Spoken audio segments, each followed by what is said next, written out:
جو بھی party opposition میں ہوتا ہے میں ان کی آنکھوں کا تارا ہوتا ہوں. آپ کتنے میں بنے senator?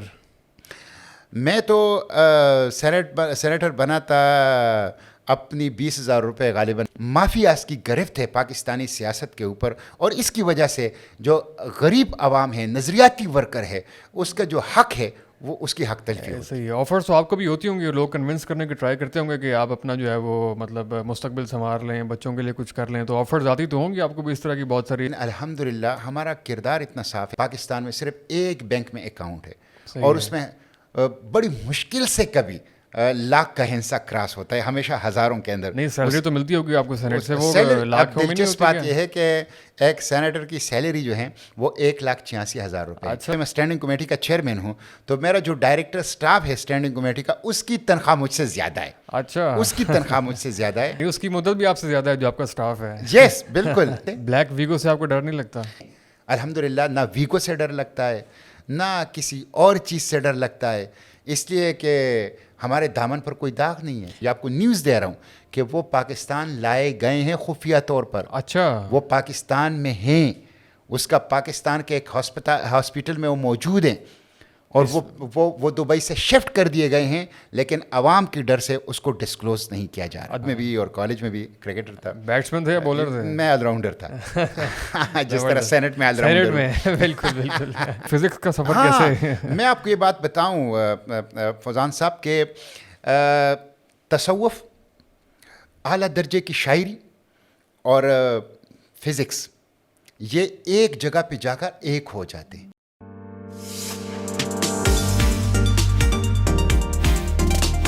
According to the PILDAT the most vocal senator جو ہیں وہ سینیٹر مشتاق احمد خان ہمارے ساتھ موجود ہیں. جناب سینیٹر صاحب کیسے ہیں آپ؟ ٹھیک ٹھاک؟ الحمدللہ خیریت. طبیعت صحیح ہے آپ کی؟ بہت شکریہ. لاہور خیریت سے آنا ہوا آپ کا؟ الحمدللہ. لاہور تو علی ہجویری کا شہر ہے, اقبال کا شہر ہے, بالکل, سید مودودی کا شہر ہے. لاہور تو تہذیبی دارالخلافہ ہے, لاہور تو دل کا ٹکڑا ہے. تو لاہور خیریت سے آنا ہوا, خوشی سے آنا ہوا, اور یہاں کے ہمیشہ سے خوشی ملتی ہے. آج کل ویسے اسلام آباد میں ڈیرے ہیں میرے خیال آپ کی زیادہ؟ مستقل اسلام آباد میں ہوں, اور میری توجہ کا, میری کوششوں کا مرکز آج کل سینٹ کی کارروائی اور سینٹ کی اجلاس کی تیاری. اسلام آباد میں ہم دیکھ رہے ہوتے ہیں بڑی آپ کی ہائکنگ وائکنگ چل رہی ہے آج کل, آپ بڑے وہاں پہ ایکٹیو ہیں. مجھے فطری طور پر مناظر فطرت بہت پسند ہے. مجھے صحرا سے شوق ہے, پہاڑوں سے, جنگلوں سے, دریاؤں سے, آبشاروں سے, پرندوں سے, جنگلی حیات سے بہت زیادہ شوق ہے. ان کے قریب رہنے کا اور ان کو دیکھنے کا, ان کے ساتھ وقت گزارنے کا.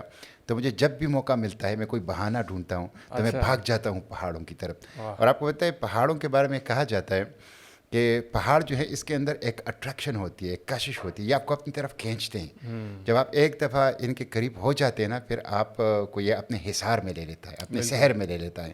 تو میں بہانہ ڈھونڈتا ہوں, اور جب بھی مجھے موقع ملتا ہے میں ٹریل پہ چلا جاتا ہوں, اور پہاڑوں پہ رہتا ہوں, پھر جنگل میں رہتا ہوں, اس کو انجوائے کرتا ہوں بہت زیادہ. اور مجھے اسلام ہمیشہ آباد سے جو یہ اس حوالے سے آئیڈیل ہے, اسلام آباد کی جو مارگلا پہاڑی آج کل جہاں پہ آپ بہت زیادہ جا رہے ہیں آج کل, تو وہ آئیڈیل ہے اس حوالے سے ماشاء اللہ. جی بالکل.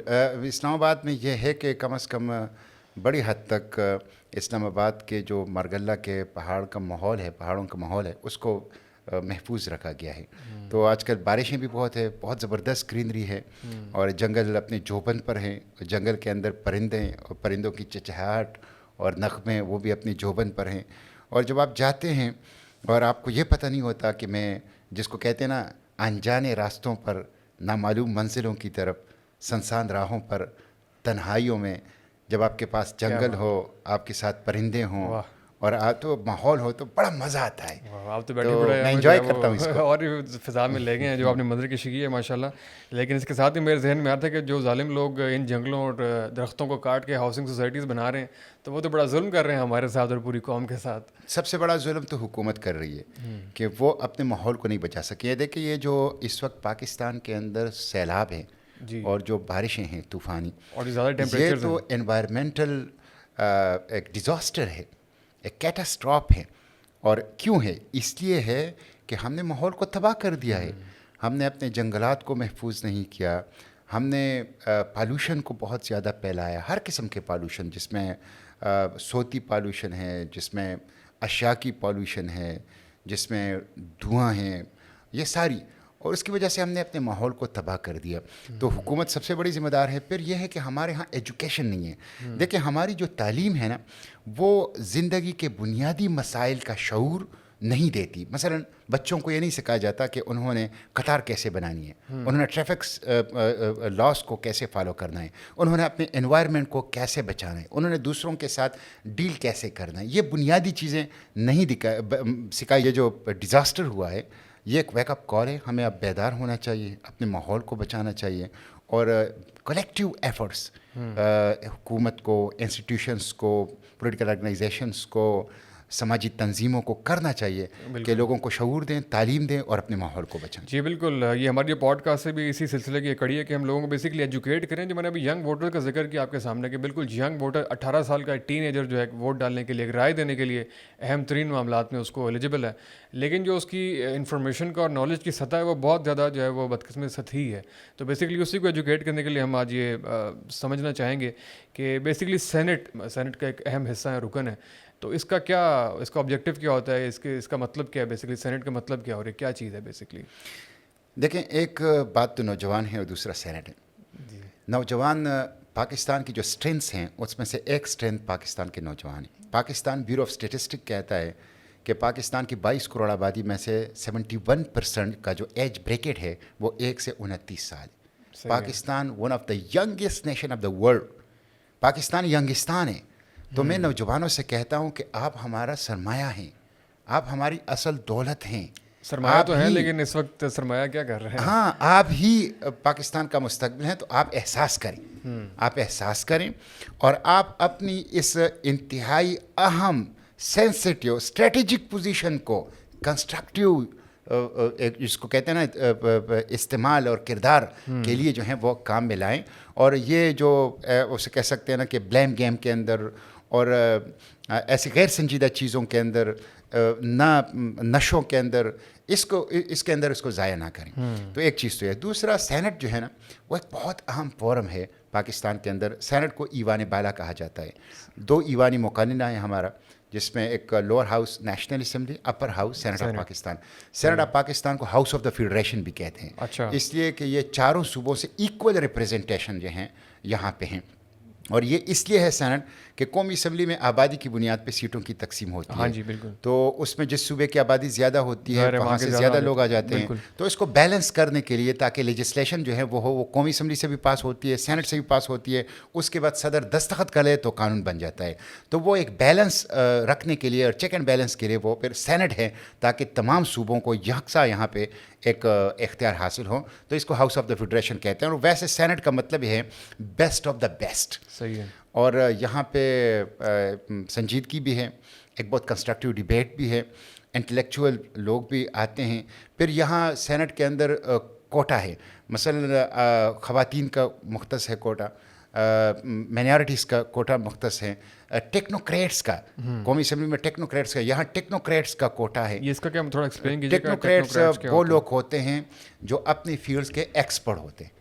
تو ایک خاص کوٹا جو ہے وہ ٹیکنوکریٹس کا ہے جس پہ پولیٹیکل پارٹی صرف ٹیکنوکریٹ کو ٹکٹ دے سکتی ہے. یعنی وہ اپنی فیلڈ کا ایکسپرٹ ہو، ان کے ریسرچ پیپرس ہوں، انہوں نے 15-20 سال اس کے اندر ماہرانہ کام کیا ہو، تاکہ سینٹ کے اندر خواتین کا، مائنارٹیز کا، پولیٹیکل لیڈرشپ کا، ٹیکنوکریٹس کا ایک ایسا مجموعہ ہو کہ جو بہتر انداز سے لیجسلیشن کر سکے. تو میں سمجھتا ہوں سینٹ ایک بہت اہم فورم ہے اور میں اس پہ اللہ کا شکر ادا کرتا ہوں کہ میں سینٹ میں ہوں. میں نے ہمیشہ سینٹ کے ایک ایک لمحے کو بہت قیمتی جانا ہے. اور سینٹ کے جتنے بھی پارلیمنٹری ٹولز ہیں، یعنی 8-10 پارلیمنٹری ٹولز ہیں جس میں کویسچنز ہیں، موشنز ہیں، کالنگ اٹینشن نوٹس ہیں، لیجسلیشن ہیں، ریزولوشن ہیں، 0 آورز ہیں، ان تمام ٹولز کو الحمدللہ میں نے بھرپور طریقے سے استعمال کیا ہے. اسلام، پاکستان، عوام، democracy, constitutionalism, civilian supremacy, fundamental right اور مظلوموں کا ساتھ دینا، لوگوں کے دکھ اور درد کو زبان دینا، اس کے اوپر میں بات کروں الحمدللہ بڑی حد تک مجھے اس میں کامیابی. ہاں جی بالکل ماشاء اللہ. اچھا ابھی آپ نے قانون سازی کا ذکر کیا، تو کیا ایسا پاسبل ہے کہ کوئی بل یا قانون جو ہے وہ قومی اسمبلی سے پاس ہو جائے اور آپ سینٹ میں جو ہے وہ اس کی مخالفت کر پائیں، یا پھر اس کا اسٹیٹس کیا ہو جائے کہ قومی اسمبلی سے وہ پاس ہو جائے اور سینٹ سے وہ پاس نہ ہو؟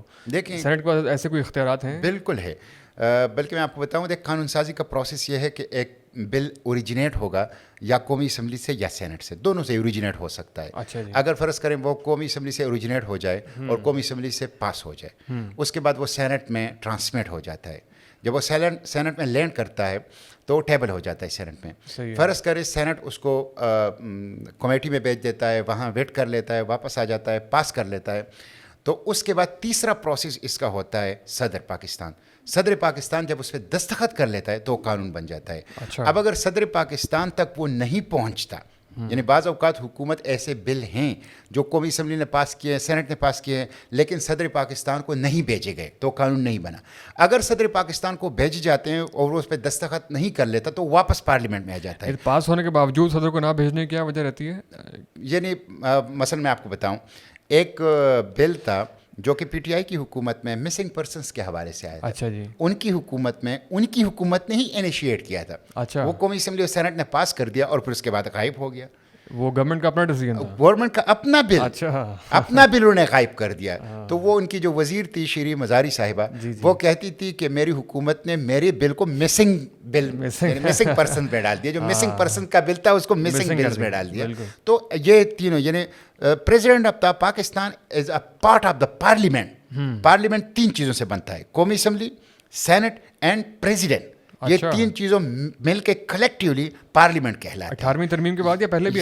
یس پہلے سے بھی ہے. یعنی president of Pakistan as a part of the parliament. تو یہ تینوں مل کے قانون بناتے ہیں.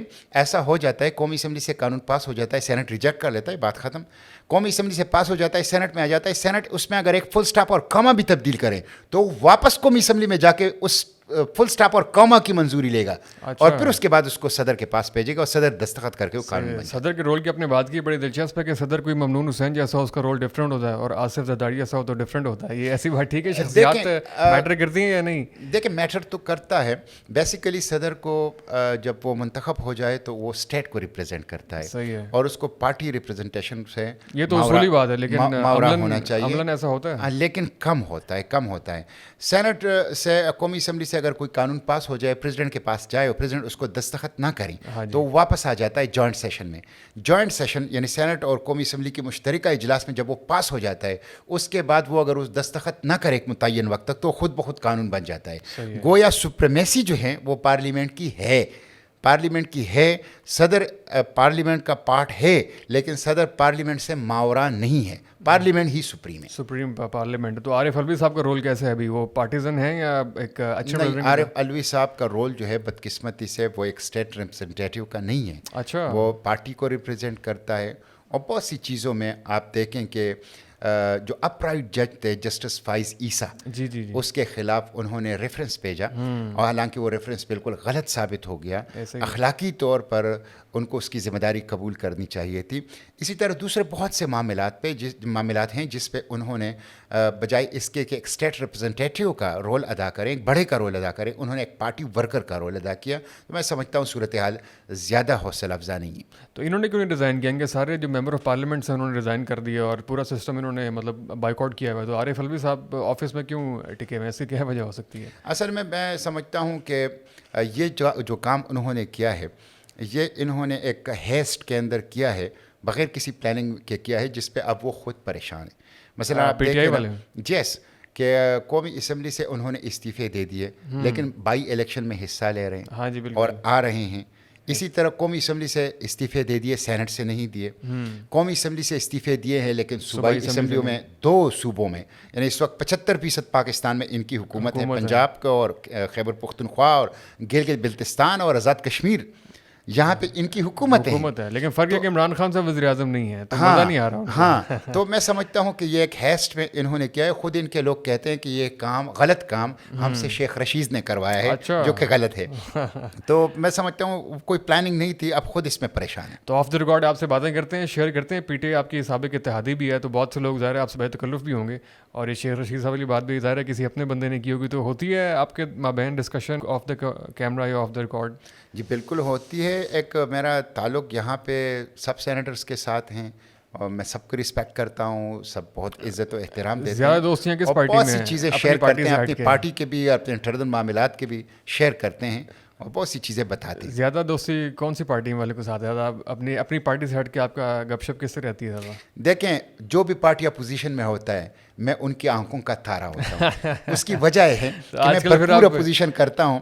اور اس وقت آپ دیکھ لیں ابھی ریسنٹلی جو جمعرات کو بل آیا تھا جمعرات کو احتساب کا, تو جو یہ دوسری ترمیمی بل تھا, تو پی ٹی آئی کی بہت بڑی تعداد ہے, 25-30 سینیٹرز ہیں, لیکن ایک سینیٹر بھی ترامیم نہیں لائے تھے. بلکہ میں سمجھتا ہوں اس بل کو پڑھا بھی نہیں تھا کسی نے. اور میں نے اس لیے کہ وہ انہوں نے 24 آورس کے نوٹس پہ اس کو انٹروڈیوس کیا اور پاس کرنے کی کوشش کر رہے تھے. صرف میری ترامیم تھی. تو چونکہ ان کا جو کام ہے 24 آورس کے نوٹس پہ آپ نے وہ پڑھ لیا تھا فوری؟ وہ میں نے پڑھ لیا تھا, میں نے اس میں کرٹک بھی کر لیا, میں نے اس میں ترامیم بھی تیار کر لی, میں نے وہ سبمٹ بھی کر لی اور میں نے وہ پریزنٹ بھی کر لی. وہ ریجیکٹ بھی ہو گئی, لیکن کم از کم قوم کو پتہ چل گیا other side of the picture جو ہے وہ قوم کے سامنے آ گیا, اور کنسٹرکٹیو کرٹیسزم اور ایک الٹرنیٹ ہم نے ان کو بتا دیا کہ بھائی اس میں یہ خرابیاں ہیں اور اس کی اصلاح اس طرح ہونی چاہیے. تو اس بنیاد پہ جو اپوزیشن میں جو بھی پارٹی ہوتی ہے میں ان کا دل کے بہت قریب ہوتا ہوں, اس لیے کہ وہ سمجھتے ہیں کہ یہ اپوزیشن لیڈر نہ ہوتے ہوئے بھی ہمیں لیڈ کر رہے ہوتے ہیں. بالکل. آج کل پی ٹی آئی کے جو دوست ہیں آپ کی بہت ساری پوسٹ جو ہیں وہ شیئر کر رہے ہیں, تقاریر آپ کی اور آپ کے کلپس جو ہیں وہ ان کے دل کی آوازیں آج کل. جی بالکل. جب خصوصاً جو یہ بجلی کی قیمتیں بڑھائیں اور تیل کی قیمتیں بڑھائیں, اس کے اوپر جو میں نے سینٹ کے اندر تنقید کی اس کو عوام نے بہت پذیرائی دی, اس لیے کہ عوام کے احساسات اور جذبات کی ترجمانی دی. خود مجھے پی ٹی آئی کے لوگوں نے کہا کہ خان صاحب نے بھی آپ کی تقریروں کو بہت پسند کیا. اچھا, عمران خان صاحب کی تقریریں آج کل پسند کر رہے ہیں؟ جی. واہ واہ, کیا بات ہے. یہ تو پھر مجھے وہ کا موقع یاد ہے جب ایف اے ٹی ایف پہ آپ ایک کھڑے ہو کے جو ہے آپ نے ایک دم للکارا بھی تھا انہوں نے خان صاحب کی موجودگی میں, اور اسپیکر صاحب جو ہیں وہ آپ کے علاقے کے وہاں پہ موجود تھے اور آپ کو بار بار بٹھانے کی کوشش کر رہے تھے. وہ کیا سینیریو ہوا؟ پی ٹی آئی کے ساتھی کہتے تھے کہ جب ہم حکومت میں تھے تو آپ کی جو تنقید ہوتی تھی وہ ایسی ہوتی جیسے آرٹلری کی فائرنگ, جیسے توپ کے گولے ہماری طرف آ رہے ہیں. تو میں نے کہا آپ خوش ہوں گے کہ آپ توپ کے گولے آپ کی طرف سے ان کی طرف جائیں گے. ایسا ہی ہے. نہیں, آپ کے ماشاء اللہ ان سے تعلقات تو اچھے ہی رہے ہیں, گورنمنٹ میں بھی آپ کا اچھا ایکسپیرینس رہا. میں نے ہمیشہ سے کنسٹرکٹیو رول کی کوشش کی ہے. میں نے لاجک کے اوپر بات کی ہے, امینڈمنٹس لایا ہوں, تنقید جو ہے وہ کنسٹرکٹیو کی ہے, فیکٹس اینڈ فگرس کی بنیاد پہ کی ہے, ذاتیات کے اوپر کبھی نہیں آیا ہوں, پولیٹیکل پوائنٹ اسکورنگ اور مائلیج لینے کی کبھی کوشش نہیں کی ہے. ہمیشہ سے کوشش کی ہے کہ ایک intellectual debate who, logical discussion who, facts and figures کی بنیاد پہ بات ہوں اور عوام کا مقدمہ لڑا جائے, اور ادر سائڈ آف پکچر وہ حکومت کو بھی عوام کو بھی دکھایا جائے, اور پارلیمنٹ کو حقیقت میں اکاؤنٹیبلٹی کا ایک فورم بنایا جائے. یہ تو بڑا کمینڈیبل آپ نے بتایا جو آپ رول پلے کر رہے ہیں. جو سینٹ کا رول ہے سینٹر صاحب, آج کل جو سینٹ کے اندر رول ہے, آج کل کیا رول بیسکلی چل رہا ہے, پروسیڈنگس کیا چل رہی ہیں اس کرنٹ سچویشن کے اندر؟ دیکھیں ہمارے ہاں بدقسمتی یہ ہے کہ پارلیمنٹیرین اپنا رول ادا نہیں کر رہے. یعنی اگر آپ کوئی لیجسلیشن انٹروڈیوس کرتے ہیں حکومت, تو 2-3 منسٹرز کے علاوہ حکومتی ممبرس کو بھی یہ پتہ نہیں ہوتا کہ کس چیز کے اوپر ہم یس کر رہے ہیں اور کس چیز کو ہم منظور کر رہے ہیں. اسی طرح اپوزیشن نے برائے مخالفت کرنی ہوتی ہے. ان کو یہ پتہ نہیں ہوتا کہ ہم یہ جو مخالفت کر رہے ہیں تو اس کی بنیاد کیا ہے, اس کی دلیل کیا ہے. تو بدقسمتی سے پڑھنے کا تو قومی اسمبلی میں بہت کم ہے. سینٹ میں چونکہ 100 ممبرس ہیں, 100 میں سے 15 سپریم کورٹ کے وکلا ہیں, 15 سپریم کورٹ کے وکلا ہیں, باقی پروفیسرس ہیں, ڈاکٹرس ہیں, ٹیکنوکریٹس ہیں. تو یہاں صورتحال ذرا بہتر ہے, لیکن اتنی نہیں ہے جتنے کی ہونی چاہیے. خیر آپ نے یہ بات کی ہے, لیکن جب سینٹ کے الیکشنز آتے ہیں تو ہم دیکھتے ہیں کہ یہ جو بہتر لوگ ہیں خرید و فروخت کے معاملے میں تو ماشاءاللہ کافی مطلب پورے نوٹ بھی چلتے ہیں, پوری خریداری بھی ہوتی ہے. تو یہ پورا سینٹر بننے کا پروسیس ہے, یہ اتنا پولیٹڈ کیوں ہے؟ اس کے بارے میں عام پرسیپشن یہ ہے کہ لاکھوں کروڑوں لوگ دے کے لوگ جو ہیں وہ ووٹ بکتے ہیں, ایم پی ایز بکتے ہیں.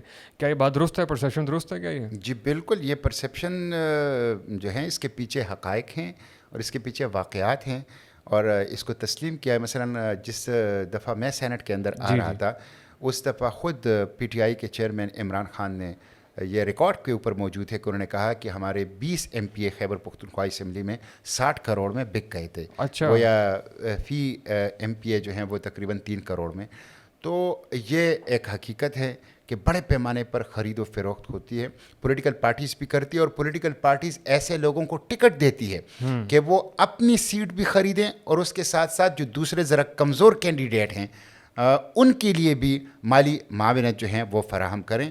تو مافیا کا اور اے ٹی ایم مشینوں کا اور پیرا ٹروپرس کا اور مائیگریٹڈ برڈس کا وہ جو ٹرینڈز ہیں نا, وہ بدقسمتی سے ہماری سیاسی جماعتوں اور سیاسی لیڈرشپ نے اس کو فروغ دیا ہے اور اس کی وجہ سے ہماری پارلیمنٹ کمزور ہے. ایسے ہی اس کی وجہ سے عوام کی احساسات اور جذبات کی ترجمانی نہیں ہو رہی. تو یہ جو عادت ہے جب تک یہ ختم نہیں ہوگی پارلیمنٹ حقیقی معنوں میں عوام کی نمائندگی. تو آپ کتنے میں بنے سینیٹر؟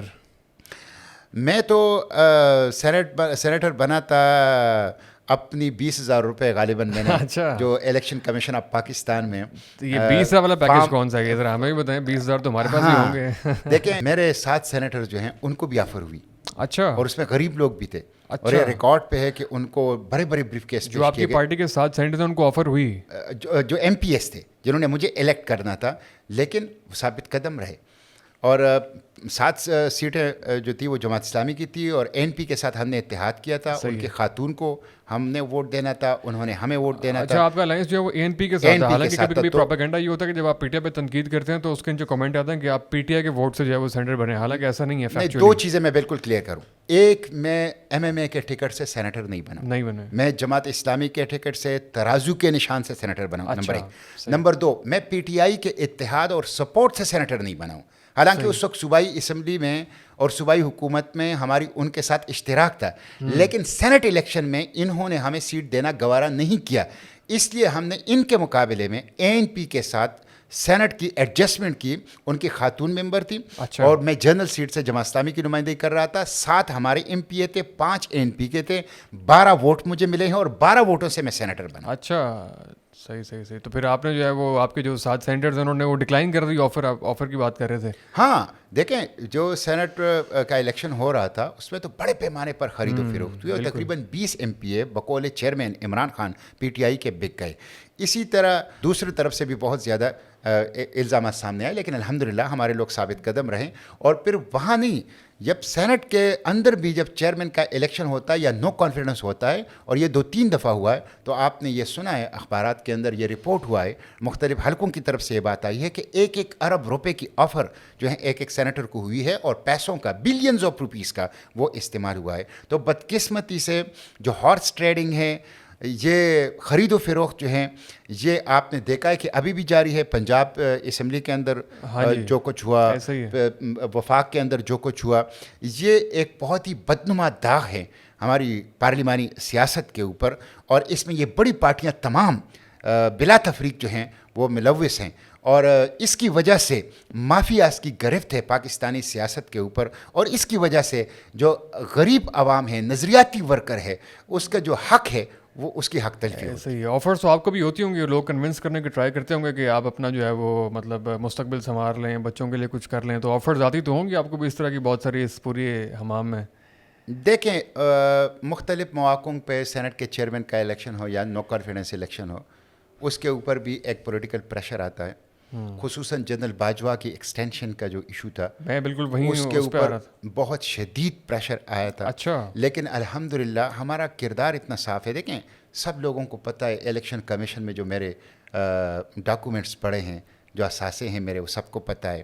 میرے بینک اکاؤنٹس کتنے ہیں, میرے پورے پاکستان میں صرف ایک بینک میں اکاؤنٹ ہے, اور اس میں بڑی مشکل سے کبھی لاکھ کا ہنسا کراس ہوتا ہے, ہمیشہ ہزاروں کے اندر. نہیں, سیلری تو ملتی ہوگی آپ کو سینیٹ سے, وہ لاکھ میں نہیں ہوتی. دلچسپ بات یہ ہے کہ ایک سینیٹر کی سیلری جو ہے وہ 1,86,000 روپے. اچھا. میرا جو ڈائریکٹر سٹاف ہے, ڈائریکٹر سٹاف ہے, میں اسٹینڈنگ کمیٹی کا چیئرمین ہوں, تو میرا جو ڈائریکٹر سٹاف ہے اسٹینڈنگ کمیٹی کا, اس کی تنخواہ مجھ سے زیادہ ہے. اچھا. اس کی تنخواہ مجھ سے زیادہ ہے. اس کی مدت بھی آپ سے زیادہ ہے جو آپ کا سٹاف ہے. یس, بالکل. تو وہ گریڈ 20 میں ہے. تو یہ ایک مت ہے.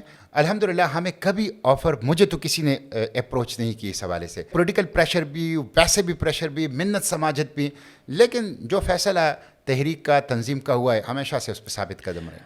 آپ کے کردار پہ تو کوئی شک نہیں ہے, بہت صاف آپ کا کردار ہے, لیکن آپ کو بلیک ویگو سے ڈر نہیں لگتا سینیٹر صاحب؟ کس چیز سے؟ بلیک ویگو سے آپ کو ڈر نہیں لگتا؟ دیکھیں, الحمدللہ میں تو اکثر یہ کہتا ہوں کہ جب ہم انٹرنل اینڈ اور میٹنگز میں ہوتے ہیں, پھر ان کیمرہ میٹنگز ہوتے ہیں, تو وہاں یہ جو بڑے بڑے لوگ جو کانسٹیٹیوشنلزم کی بات کرتے ہیں, سویلین سپریمیسی کی بات کرتے ہیں, پارلیمنٹ اور ڈیموکریسی کی بات کرتے ہیں, جب میں ان کو دیکھتا ہوں اسٹیبلشمنٹ کے سامنے سر جھکائے بیٹھے ہوتے ہیں, اور یہ جو لوگ ہوتے ہیں نا جن کی بڑی بڑی مونچھیں ہوائی جہاز کے پروں کی طرح بڑی بڑی مونچھیں ہوتی ہیں وہ بھی اپنی مونچھیں جھکائے بیٹھے ہوتے ہیں. یہ کسی منسٹر کی بات تو نہیں کر رہے آپ؟ منسٹرز کی بات کر رہا ہوں, منسٹرز کی بات کر رہا ہوں. وہاں ہم آنکھوں میں آنکھیں ڈال کر کہتے ہیں کہ جناب یہ غلط ہے, اس کے ساتھ اتفاق نہیں کیا جا سکتا, یہ درست پکچر نہیں ہے. الحمدللہ نہ ویگو سے ڈر لگتا ہے نہ کسی اور چیز سے ڈر لگتا ہے, اس لیے کہ ہمارے دامن پر کوئی داغ نہیں ہے, ہماری کوئی فائل نہیں ہے. ہم جو کچھ انڈور میٹنگز میں کہتے ہیں وہی پبلک میں کہتے ہیں, وہی پارلیمنٹ کے فلور پہ کہتے ہیں, جو پبلک اور پارلیمنٹ کے فلور پہ کہتے ہیں وہی انڈورز میٹنگ میں کہتے ہیں. ہمارا ایک ہی چہرہ ہے. صحیح ہوگا. مجھے اچھی طرح یاد ہے کہ جو ایکسٹینشن والی بات تھی اس پہ بھی, پھر پرویز مشرف والی بات پہ بھی, پھر FATF پہ بھی, اور اس طرح کے بہت سارے مواقع ایسے ہے کہ آپ نے اینٹی اسٹیبلشمنٹ بہت زیادہ آپ نے اس پہ اوپر لیا, اور آپ کے ساتھ کوئی بھی نہیں تھا. آپ نے بلکہ کہا بھی تھا کہ اسپیکر صاحب مجھے بولنے دیں, یہاں پہ میرے علاوہ اور کوئی بھی نہیں بولے گا. جی بالکل. یہ آپ نے کس بیس پہ کہا تھا؟ آپ کے علاوہ اور کوئی وہاں بولنے والا نہیں ہے. اینٹی مسئلہ ہے کہ آپ دیکھیں کہ پرویز مشرف جو کہ ایک کورٹ نے ان کے خلاف فیصلہ دیا تھا کہ اس کو ڈی چوک کے اندر لٹکایا جائے اس کی لاش کو, اور سچی بات یہ ہے کہ اس وقت پاکستان جو مسائل میں گرا ہوا ہے, خواہ وہ بلوچستان میں, خواہ وہ افغانستان کا جو ہمارا ایشو تھا, یا جو ہمارا ٹرائبل ایریاز کے اندر جو ہمارا سوشل فیبرک کولیپس ہوا, یا قرضوں کا جو مسئلہ ہے پاکستان کے اندر, سیکٹیرینزم کا جو ایشو ہے, پارلیمنٹ جو ڈیگریڈ ہو گئی, پالیٹکس جو خراب ہو گئی, یہ سب کچھ پرویز مشرف کا اس میں بہت بڑا کردار ہے. لیکن اس کے خلاف کوئی بولتا نہیں ہے. وہ کہا جاتا ہے کہ اس کو پاکستان لائے جائے, اور پاکستان میں آپ کو بتاؤں, میں آپ کو یہ انکشاف یا آپ کو نیوز دے رہا ہوں کہ وہ پاکستان لائے گئے ہیں خفیہ طور پر. اچھا, وہ پاکستان میں ہیں, اس کا پاکستان کے ایک ہاسپٹل میں وہ موجود ہیں, اور وہ دبئی سے شفٹ کر دیے گئے ہیں, لیکن عوام کی ڈر سے اس کو ڈسکلوز نہیں کیا جا رہا. عدالتی فیصلے کے باوجود وہ عدالتی فیصلے کے باوجود. ہاں یہی تو مسئلہ ہے. یہاں پہ راؤ انور, یہاں پہ احسان اللہ احسان, یہاں پہ پرویز مشرف کے لیے کوئی قانون نہیں ہے, یہ عباد اللہ ہے. اور یہاں پہ غریب لوگوں کے لیے جیلیں ہیں, ہتھ کڑیاں ہیں, تعزیریں ہیں, اور بندشیں ہیں, اور جرمانے ہیں. تو یہ ظلم کا نظام ہے. اچھا سینیٹر صاحب, ہم ذرا جاننا چاہیں گے آپ کے پرسنل پروفائل کے بارے میں. ماشاءاللہ جرنی آپ کی کیا رہی؟ اب تو آپ سینیٹ آف پاکستان میں, آپ نے بتایا کہ 20,000 روپے میں آپ دے کے بن جاتے ہیں, تو یہ ظاہر ہے اس کے لیے بڑا اسٹرانگ کریکٹر چاہیے, اور جو بھی ہم پوری چیزیں دیکھ رہے ہوتے ہیں. تو جرنی آپ کی شروع کہاں سے ہوئی, آپ کیسے یہاں تک پہنچے؟ دیکھیں, میں تو ایک یوسف زئی قبیلے کی جو شاخ ہے مندڑ, اس سے تعلق رکھتا ہوں, ثوابی کے رہائشی ہوں. اور ایک عام متوسط طبقے سے میرا تعلق ہے. میرے والد صاحب غیر سیاسی آدمی تھے, اپنی زمینوں پہ کھیتی باڑی کرتے تھے. میٹرک میں نے اپنے گاؤں کے قریب ایک دوسرا گاؤں تھا, وہاں سے ہائی اسکول سے پاس کیا, سرکاری پرائمری اسکول, سرکاری ٹاٹ اسکولوں میں پڑھا ہوں. 8ویں جماعت تک تو ہم واقعی ٹاٹ پہ بیٹھے, 9ویں جماعت میں ہم ڈیسک پہ آ گئے. اچھا. اور اسکول میں اچھا تھا, میں نے میٹرک میں پوزیشن حاصل کی تھی پہلی, اور آنر بورڈ پہ میرا نام تھا. اچھا. پھر میں سرکاری کالج جو ثوابی کا ہے, ڈگری کالج, وہاں گیا. وہاں سے میں نے BSc کیا ڈبل میتھس اور فزکس کے اندر. کرکٹ بھی ساتھ ساتھ کھیلتا تھا, اسکول میں بھی اور کالج میں بھی کرکٹر تھا. بیٹسمین تھے یا بولر تھے؟ میں آل راؤنڈر تھا, جس طرح سینٹ میں آل راؤنڈر. بالکل بالکل. تو میٹرک کا امتحان جب میں نے دیا, مجھے کسی نے مولانا مودودی رحمۃ اللہ علیہ کی کتابیں دیں. اچھا. شہادت حق, سلامتی کا راستہ, بناؤ بگاڑ.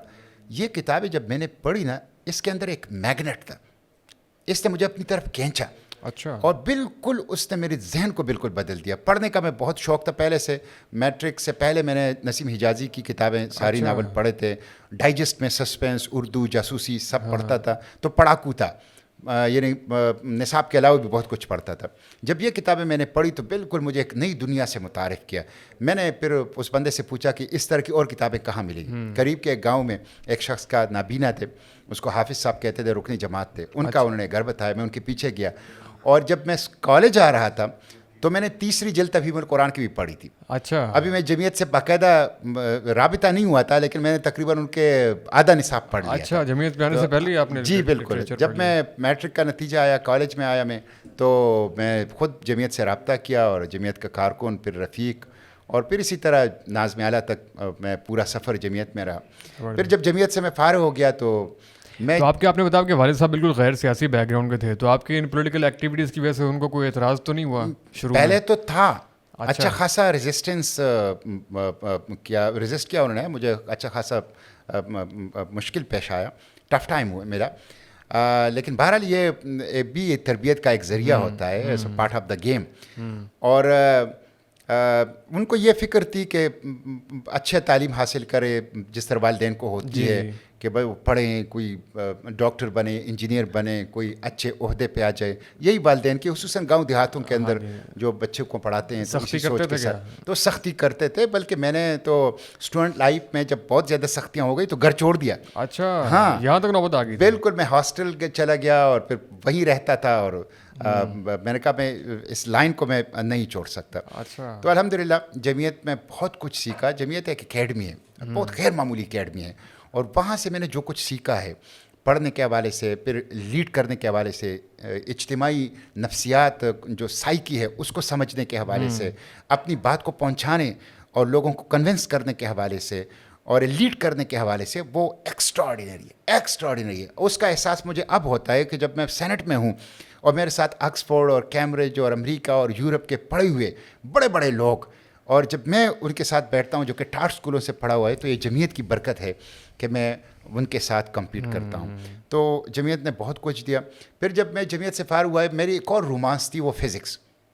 آپ کو یہ بات جان کے حیرت ہوگی کہ ایک پولیٹیکل ورکر جو اسٹوڈنٹ ورکر ہوتا ہے, اسٹوڈنٹ لیڈر ہوتا ہے, وہ فزکس کیسے پڑھ سکتا ہے. نسیم حجازی سے اور مولانا مودودی سے فزکس کا سفر کیسے. میں آپ کو یہ بات بتاؤں فوزان صاحب کہ تصوف, اعلیٰ درجے کی شاعری اور فزکس یہ ایک جگہ پہ جا کر ایک ہو جاتے ہیں.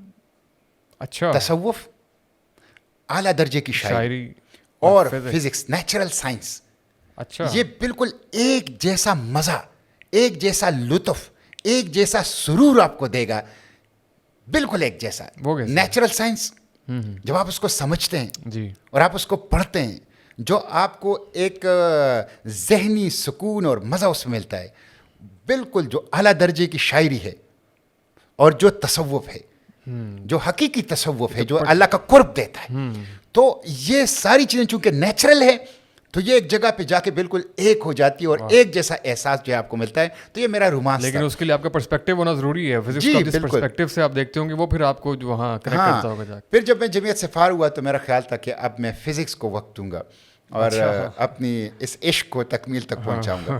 تو میں نے قاضی صاحب سے کہا کہ میں بیرون ملک جانا چاہتا ہوں اور پی ایچ ڈی کرنا چاہتا ہوں. قاضی حسین احمد صاحب. قاضی حسین احمد صاحب سے. انہوں نے مجھے روکا کہ آپ میرے ساتھ 1 سال پرائیویٹ سیکریٹری کے طور پہ رہیں, پھر اس کے بعد جائیں. پھر وہ ظاہر ہمارے بڑے تھے, بڑی شفقت وہ عشق کا جشن تکمیل رہ گیا پھر. ہاں, تو انہوں نے مجھے اپنے ساتھ کیا. اچھا, قاضی صاحب کے ساتھ جب میں نے 1 سال گزارا نا, جی اس میں بھی میں نے بہت کچھ سیکھا. یہ کون سا عرصہ تھا قاضی صاحب والا؟ یہ 2002. اچھا, جب بالکل الیکشنز ہو رہے تھے اور وہ سارے, تو بڑا ہنگامہ خیز دور تھا. متحدہ مجلس عمل میرے سامنے بنی. سارے اجلاسوں میں شریک ہوا.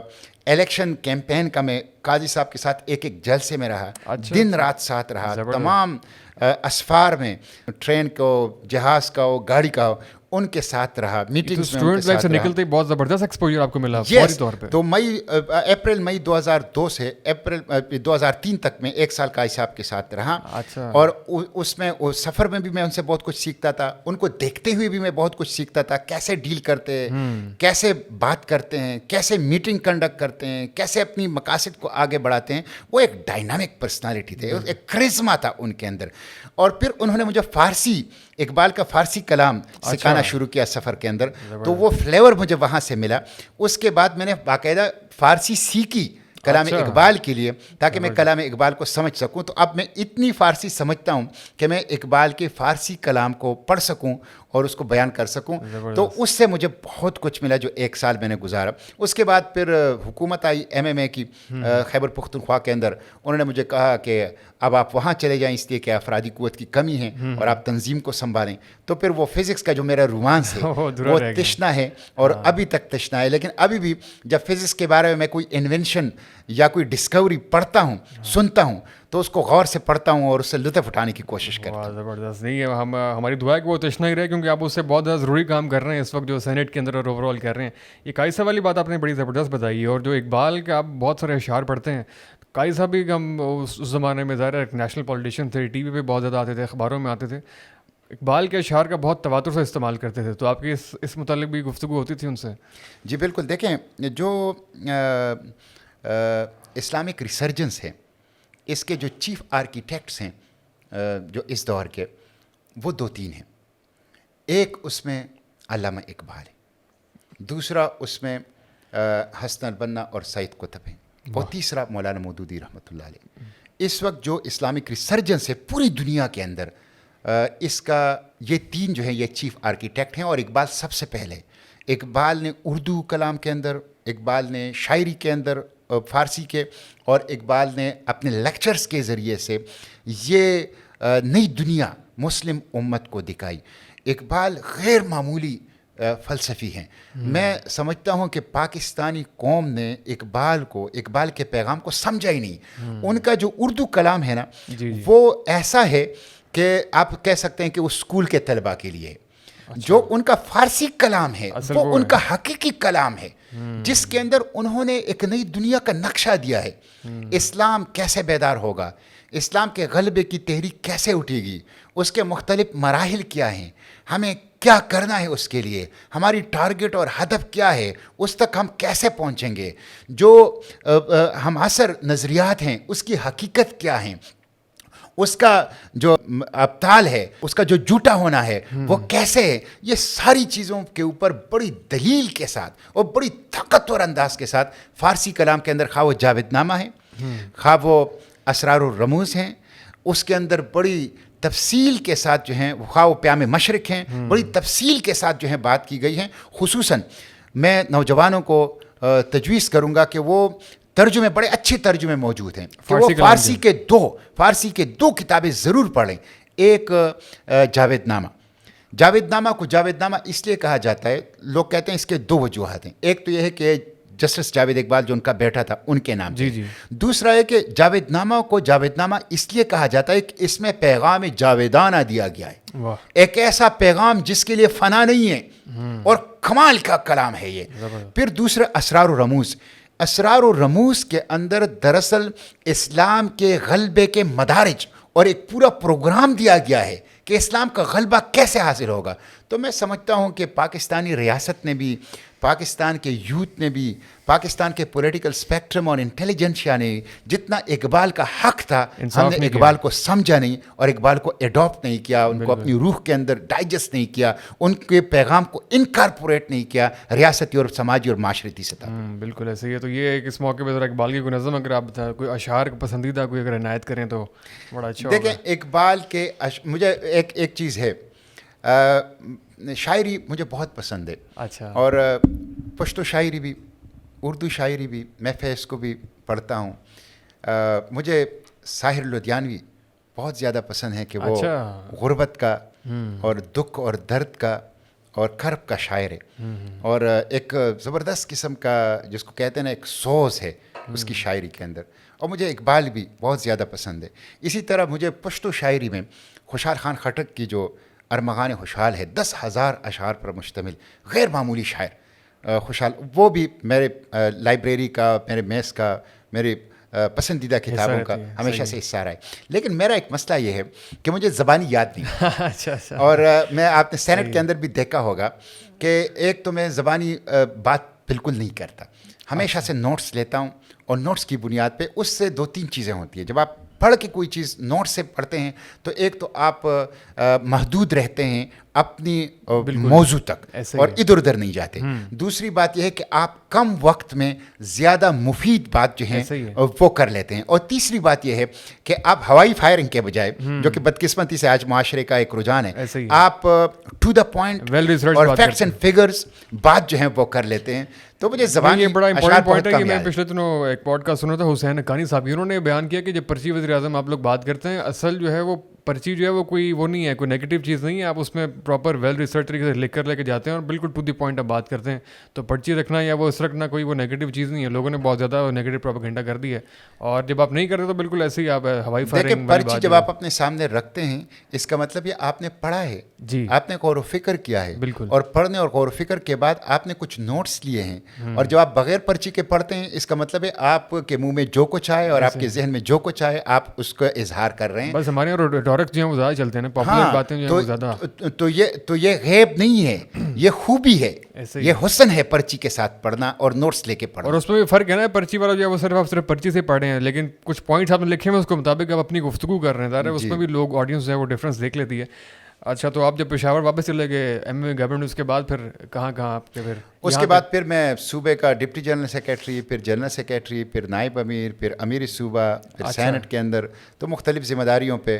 اور وہ اس کو چھٹی نہ ملی, جس نے سبق یاد کیا والا معاملہ ہے ابھی تک وہ سلسلہ. تو اجلاس ماہانہ کتنے ہو جاتے ہیں اندازاً سینٹ کے؟ جی دیکھیں, سینٹ کانسٹیٹیوشن کے مطابق سینٹ کو سال میں 110 دن اجلاس لازمی ہے. ٹھیک ہے, 110 دن ہر صورت میں پورے کرنے ہیں, یہ ایک کانسٹیٹیوشنل ریکوائرمنٹ ہے نمبر 1. اس کے علاوہ جب آپ 110 دن کا اجلاس کرتے ہیں تو 110 دن کے اجلاس کے لیے اسٹینڈنگ کمیٹیز میں تیاریاں ہوتی ہے. تقریباً 3 درجن اسٹینڈنگ کمیٹیز ہیں.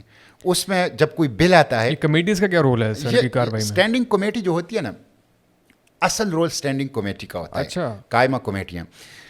کہا جاتا ہے کہ جب سینٹ کا یا پارلیمنٹ کا اجلاس ہوتا ہے تو اس کو ویسٹرن ڈیموکریسی میں کہا جاتا ہے پارلیمنٹ آن ایگزیبیشن.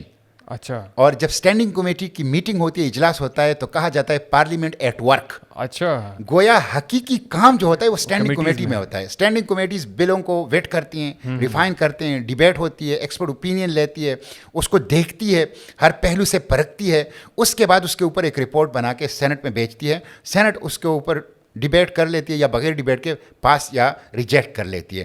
تو اسی طرح لیجسلیشن کا یا کوئی اہم ایشو آ گیا, بجلی کا, گیس کا, یا کوئی فارن افیئرس کا, یا داخلہ امور کا, اس کو اسٹینڈنگ کمیٹی کو بھیج دیا. اسٹینڈنگ کمیٹی کنسرن سب لوگوں کو بلا لیتی ہے, مورس کو بلا لیتی ہے, ڈیٹیل ڈسکشن اور ڈیبیٹ ہوتی ہے, ایک نہیں کئی اجلاسوں میں ہوتی ہے. اس کے بعد اس کے اوپر ایک رپورٹ آ کے پھر وہ سینٹ میں پیش ہو جاتی ہے. تو اصل جو کام ہوتا ہے وہ اسٹینڈنگ کمیٹی. تو 110 دن سینٹ کا اجلاس ہوتا ہے, لیکن اس 110 دن کے پیچھے جو ہیں کئی مہینے اسٹینڈنگ کمیٹیز کی مسلسل اجلاس چلتی رہتی ہیں, جو کہ پارلیمنٹ ہی کا ایک حصہ ہے. Standing committee is an extension of the parliament.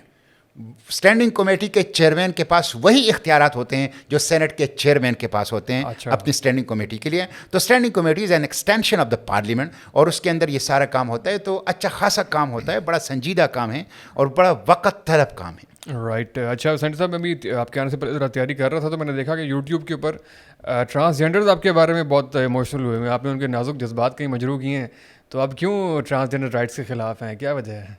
نہیں, ٹرانسجینڈر رائٹس کا تو میں دائی ہوں. جو حقیقی ٹرانسجینڈر ہیں ان کے رائٹس کا تو میں دائی ہوں, بلکہ میں بحیثیت امیر صوبہ جب میں تھا خیبر پختونخوا کے اندر تو ہم اس آئیڈیا پہ کام کر رہے تھے, اور اب اس آئیڈیا پہ بھی ابھی بھی کام جاری ہے کہ جو ٹرانسجینڈر ہیں ان کے لیے ایک state of the art institution ایسا بنایا جائے کہ وہ بھیک نہ مانگے, وہ گلیوں اور چوکوں اور چوراہوں میں نہ پھریں, وہ ہنر سیکھیں, اسکل سیکھیں, اور ان کو ایک معاشی خود مختاری دی جائے, اپنے پاؤں پہ کھڑا کیا جائے, اور ان کو معاشرے میں باعزت مقام دیا جائے. تو میں تو یہ کہتا ہوں کہ یہ اللہ کی مخلوق ہیں, ذی روح ہے, محترم ہیں, ان کی سبکی نہیں ہونی چاہیے, ان کی توہین نہیں ہونی چاہیے. ان کو عزت دو, ان کو احترام دو, ان کو توقیر دو, ان کے حقوق کا تحفظ کرو. جس ٹرانسجینڈر کی آپ بات کر رہے ہیں لا کی, وہ دراصل ٹرانسجینڈر کے حقوق کے لیے نہیں ہے, وہ ایک کلچرل انویژن ہے, وہ ایک مغربی ثقافتی تہذیبی جارحیت ہے جس کو میں سینٹ کے اندر ریزسٹ کر رہا ہوں اور روک رہا ہوں. مثلا آپ دیکھیں اس ٹرانسجینڈر لا میں جو ٹرانسجینڈر کی ڈیفینیشن کی گئی ہے 3. پہلی ڈیفینیشن یہ ہے کہ ایک وہ بندہ ٹرانسجینڈر ہے جس کے اعضاء کے اندر ابہام ہے, یہ ٹھیک ہے, یہ ایک ٹرانسجینڈر ہے. دوسرا ٹرانسجینڈر وہ ہے کہ جو پورا مرد ہے لیکن ایکسیڈنٹ میں ڈیمیج ہو گیا, یا کسی نے اس کو دوائی دی, کیسٹریشن اس کی ہو گئی, تو وہ بھی ٹرانسجینڈر. یہ ٹرانسجینڈر نہیں ہے, یہ تو ان کی مردانہ قوت ضائع ہو گئی ہے, لیکن ہے وہ مرد. ان کے احساسات, ان کے جذبات, ان کی بایولوجیکل ساخت مردوں کی ہے. آپ اس کو کیسے ٹرانسجینڈر تسلیم کر رہے ہیں؟ پھر تیسرا ٹرانسجینڈر کہتے ہیں یہ ہے کہ ایک بچہ لڑکا پیدا ہو گیا یا لڑکی پیدا ہو گئی, لیکن جیسے جیسے وہ بڑھتا گیا ان کی عادات، ان کے کپڑے، ان کے بولنے کا انداز، ان کے اتوار، ان کی سوچ، ان کی فکر وہ اس جنس کی مخالف تھی جو پیدائش کے وقت ان کو الاٹ کی کہتے ہیں یہ بھی ٹرانسجینڈر ہے. بھائی وہ بایولوجیکل یا لڑکا ہے یا لڑکی ہے لیکن اس کی نفسیاتی بیماری ہے جس کو جینڈر ڈسپوریا کہتے ہیں. تو یہ دراصل ایک اچھا پھر یہ انہوں نے تعریف میں ڈنڈی ماری. اس کے بعد انہوں نے کہا کہ جنس کا تعین کا اختیار جو ہے یہ بایولوجیکل ساخت پہ نہیں ہوگا, یہ سیلف پرسیوڈ جینڈر آئیڈینٹی. ایک شخص کے شناختی کارڈ میں فرض کریں لکھا گیا ہے جنس مرد, وہ نادرا کے پاس جائے گا, اسے کہے گا کہ بھائی مرد لکھا گیا ہے لیکن مجھے احساس اب ہو رہا ہے, مجھے ایسے خیالات آ رہے ہیں, مجھے ایسے تفکرات آ رہے ہیں کہ میں تو وہ مرد نہیں میں تو عورت ہوں. تو وہ اس پابند ہوگا کہ اس کی جنس کو سرٹیفکیٹ میں جو شناختی دستاویزات ہیں, پاسپورٹ ہیں, CNIC ہے, ڈرائیونگ لائسنس ہیں, اس میں بدل دیں. تو یہ سیلف پرسیوڈ جینڈر آئیڈینٹی یہ کہیں بھی نہیں ہے, یہ کہیں بھی نہیں ہے. پھر میں نے اس میں یہ ترمیم کی کہ میں نے جو ڈیفینیشن نمبر 1 تھا کہ ان کے اعضاء میں ابہام ہے اس کو رہنے دیا, یہ ٹھیک ہے, صحیح ہے. یہ ٹرانسجینڈر ہے, اس کو ٹرانسجینڈر کے بجائے انٹرسیکس کہنا چاہیے. بہتر لفظ جو ہے اس کے لیے انٹرسیکس ہے. ٹرانس کا مطلب یہ ہے کہ وہ ابھی اپنے تعین ہی نہیں کر سکے. تو ایک تو میں نے اس کو رہنے دیا, باقی 2 کو میں نے امیٹ کر دیا, 2 کو میں نے امیٹ کر دیا. میں نے کہا یہ دوسرے نمبر کی ڈیفینیشن تو مرد ہے لیکن حادثے میں ڈیمیج ہو گیا, ایکسیپٹ ہوئی ہے وہ آپ کی امینڈمنٹ ابھی پروسیس میں. اور پھر میں نے سیلف پرسیوڈ جینڈر آئیڈینٹی کے بجائے میں نے یہ کہا کہ آپ میڈیکل بورڈ تشکیل دیں. ایک شخص اپنی جنس اپنی قومی دستاویزات میں تبدیل کرنا چاہتا ہے, وہ ایک میڈیکل بورڈ کے سامنے پیش ہو. اس میڈیکل بورڈ میں ایک پروفیسر ہو, ایک سرجن ہو, ایک گائناکالوجسٹ ہو, ایک میڈیکل آفیسر ہو, ایک سائیکالوجسٹ ہو. وہ یہ فیصلہ کرے کہ یہ جو دعویٰ کر رہا ہے یہ ٹھیک ہے یا ٹھیک نہیں ہے. اس لیے کہ بہت اہم مسئلہ ہے, اس میں آپ کا قانونی وراثت انوالو ہے. قانونی وراثت, ایک شخص عورت ہے اور وہ مرد بن جاتا ہے تو اس کی وراثت میں 2 حصے ہو جائیں گے. اس میں آپ کی جو آئلی قوانین ہیں, آپ جو نکاح پڑھاتے ہیں تو نکاح خواں عالم کے سامنے آپ لڑکا لڑکی کو پیش نہیں کرتے, ان کے شناختی کارڈ کو پیش کر دیتے ہیں اور اس کی بنیاد پہ وہ نکاح. تو اس کے نتیجے میں جو آپ کے آئلی قوانین ہیں اور جو آپ کا میرج سسٹم ہے وہ ڈیمیج ہوتا ہے. اس لیے میں نے کہا کہ اس سے آپ ہم جنس پرستی کو اور جو شادیاں ہیں ایک ہی جنس کے اندر آپ اس کو رواج دیں گے, اس سے آئلی قوانین کے اوپر ضد پڑے گا, اس سے آپ کے جو وراثت کے قوانین ہیں اس پہ ضد پڑے گا. اس کے نتیجے میں جو مسلم خاتون کے جو احترام ہیں کہ وہ ایک بندہ مرد ہے لیکن اس کے شناختی کارڈ میں وہ خاتون ہے, وہ پولنگ اسٹیشن خواتین کے جا رہا ہے, وہ خواتین کے واش روم کو یوز کر رہا ہے, وہ خواتین کے لیے مختص مقامات کو یوز کر رہا ہے, تو یہ اس کے احترام کے خلاف ہیں. تو دراصل میں اس تہذیبی جارحیت کے خلاف ہوں جو کہ P T I, Peoples Party اور مسلم لیگ ان سب نے مشترکہ طور پر یہاں پہ انٹروڈیوس کیا ہے. مغرب میں بھی یہ قانون نہیں ہے. میں ٹرانسجینڈر کے حقوق کا دائی ہوں, ان کے لیے لڑ رہا ہوں اور اپنی پارٹی کے سطح پہ ان کے لیے کام کر رہا ہوں. اس ایشو پہ آپ فرما رہے ہیں کہ پی ٹی آئی اور نون لیگ ایک پیج پہ ہیں؟ جی بالکل. دیکھیں یہ قانون انٹروڈیوس ہوا تھا اور منظور ہوا تھا مسلم لیگ نون کے دور میں, جب میں, اور اس کی پی ٹی آئی نے حمایت کی تھی. یہ کس نے پیش کیا تھا؟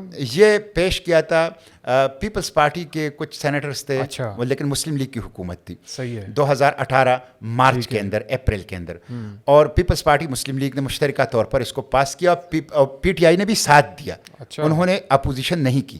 پھر جب میں اس میں امینڈمنٹ لایا تو اس وقت پی ٹی آئی کی حکومت تھی. تو پی ٹی آئی کی شیری مزاری انسانی حقوق کی منسٹر نے کھل کر اس کی مخالفت کی اور کہا کہ یہ بہترین لا ہے جو موجود ہے. اور امریکہ نے, یہ تو کہتے ہیں ہم امریکہ کے خلاف ہیں جی اور یورپ کے خلاف ہیں, لیکن کہتے ہیں کہ یہ واحد لا ہے جس پہ امریکہ اور یورپ نے ہماری تعریف کی ہے اور ہمیں شاباش دی ہے. اس لیے سینیٹر مشتاق کی جو ترامیم ہیں ہم اس کو اپوز کرتے ہیں. تو انہوں نے اس کی حمایت بھی کی تھی اور پھر اس کا تحفظ بھی کر رہے تھے. ہم اس تہذیبی جارحیت کے خلاف ہیں. ہم سمجھتے ہیں کہ یہاں پہ پارلیمنٹ FATF کے لیے, IMF کے لیے, امریکہ اور یورپ کو خوش کرنے کے لیے, ان کی تہذیبی جارحیت کے مقاصد کو پورا کرنے کے لیے قانون سازی نہ کریں. سپریم لا قرآن و سنت ہیں, پارلیمنٹ عوام کے احساسات اور جذبات کی ترجمان ہیں. ہمیں اپنی مٹی کے لیے, اپنے عقیدے اور نظریے کے مطابق اپنے عوام کی بہبود کے لیے قانون سازی کریں. ابھی ایکسیپٹ ہونے جا رہا ہے یہ لا کہ نہیں؟ ابھی کیا ابھی اس پہ ڈسکشن جاری ہے, اسٹینڈنگ کمیٹی میں ہیں. میں تو علماء کو بھی اپیل کرتا ہوں, لیکن آپ بتا رہے ہیں کہ آپ کے علاوہ سارے, میں نے ریٹ پٹیشن بھی کی ہے فیڈرل شریعت کورٹ میں اس حوالے سے. میں وہاں پہ پٹیشنر بھی ہوں اور مجھے یقین ہے عوام جب بیدار ہوں گے, علماء جب بیدار ہوں گے اور حقیقی ٹرانسجینڈر میرے ساتھ ہیں, وہ میرے ساتھ ہیں جو حقیقی ٹرانسجینڈر ہے, وہ کہتے ہیں ہمارا استحصال ہو رہا ہے. نہیں آپ بتا رہے تھے آپ نے کووڈ میں ان کی کافی ہیلپ بھی کی آپ نے. جی بالکل, پارٹی نے. اور میں بتا رہا ہوں کہ ہم اس کے لیے ایک state of the art institution بنا رہے ہیں تاکہ ان کو عزت ملے, ان کو احترام ملے, اور ان کے لیے اویئرنیس کریٹ کر رہے ہیں کہ سماج اس کو تسلیم کریں, ایکسیپٹ کریں اور ان کو عزت و احترام دیں. سینیٹر صاحب لاسٹ میں ہمارے جو دوست اس ٹائم باہر جانے کا پلان کر رہے ہیں, آئلٹس کا ٹیسٹ دینے کے چکروں میں اپنے پوری فیملی کو باہر شفٹ کریں, ان کے لیے کوئی میسج آپ کے پاس ہے تو پلیز بیان فرمائیں. دیکھیں میں یہی کہوں گا یوتھ سے, خصوصاً جو ایجوکیٹڈ یوتھ ہیں, جو انٹرپرینورز ہیں, میں ان سے یہی کہوں گا یہ ملک آپ کا ہے, یہ مافیا کا نہیں ہے, یہ ان لوگوں کا نہیں ہے کہ جو غیروں کے ایجنڈے کو یہاں پہ تکمیل تک پہنچا رہے. یہ آپ کا ملک ہے, ملک کے اندر رہیں, ملک کے اندر محنت کریں اور کوشش کریں کہ حالات کو بدلیں. یہ پاکستان ہم سب کا ہے, یہ ہمارے لیے ماں کی گود کی طرح ہے, یہ ہمارے سر کے اوپر سایہ ہے. اس کو چھوڑیں نہ, اس کے ساتھ بے وفائی نہ کریں, یہاں رہیں, یہاں پہ کام کریں, یہاں پہ اپنی صلاحیت کو, یہاں پہ اپنی بزنس کی ٹیلنٹ کو کام میں لائیں اور یہاں کے حالات کو بدلیں. مافیا سے پاکستان کو نجات دلائیں. وہ مافیا جو پنڈورا, جو پاناما, جو سوئس, جو دبئی, آپ دیکھیں نا اتنی مہنگائی ہے, لیکن ابھی دبئی کی جو اعداد و شمار آئی ہیں, ٹاپ 10 کنٹریز میں سے دبئی کے اندر پراپرٹی خریدنے میں پاکستان کا 8واں نمبر ہے. پاکستان کا 8واں نمبر ہے. اس مافیا سے پاکستان کو نجات دلا دیں. آنیسٹ لوگوں کو, ویژنری لوگوں کو, ڈیڈیکیٹڈ لوگوں کو, کمیٹڈ لوگوں کو, ان کو سپورٹ کریں. ہیرو ورشپ میں نہ پڑیں, ہیرو ورشپ میں نہ پڑیں. اصولوں کی بنیاد پر ساتھ دیں, اصولوں کی بنیاد پر اختلاف کریں. ملک آپ کا ہے, ملک کا اختیار اپنے ہاتھ میں لیں, ملک کو چھوڑیں نہیں, ملک کو سنواریں, ملک کو سنبھالیں, ملک کا اختیار ہاتھ میں لیں, تب پاکستان جو ہے آگے بڑھے گا. Thank you so much senator صاحب, آپ تشریف لائے, بہت اچھا لگا آپ سے گفتگو کر کے, امید ہے کہ آپ آتے رہیں گے. تھینک یو سو مچ آپ کا. جزاک اللہ خیر, تھینک یو. جزاک اللہ. السلام.